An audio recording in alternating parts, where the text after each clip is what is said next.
এবং চাকরি বিভিন্ন ক্ষেত্রে সে অনেক গুরুত্বপূর্ণ ভূমিকা পালন করে।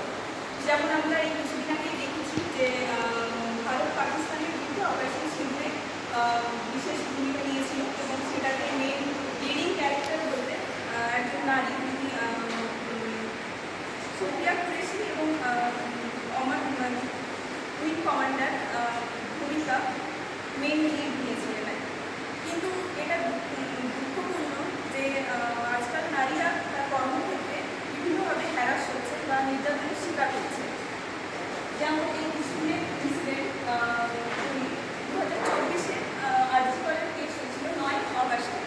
সেখানে একজন কর্মরতা চিকিৎসক, যিনি কিনা এমডি করতেন হসপিটালে, তিনি ওয়ার্কিং পিরিয়ডের টাইমে তিনি নির্যাতনের শিকার হন এবং প্রাণ হারান।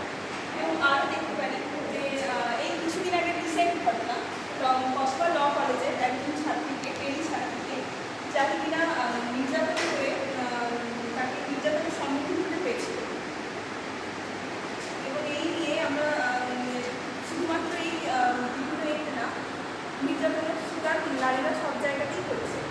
এটা নিয়ে যদি আমরা কিছু প্রোটেস্ট করি, বিভিন্ন গভর্নমেন্ট ল রয়েছে, যেমন 228A এবং 376D, 376E, এই সমস্ত লতে বলা রয়েছে যে নারীরা কেউ যদি ভিকটিম হিসেবে প্রমাণিত হয় তাহলে তাদের জন্য গভর্নমেন্ট ল রয়েছে, তাদের যাদের বিরুদ্ধে কেস রয়েছে তারা অপরাধী প্রমাণিত হন।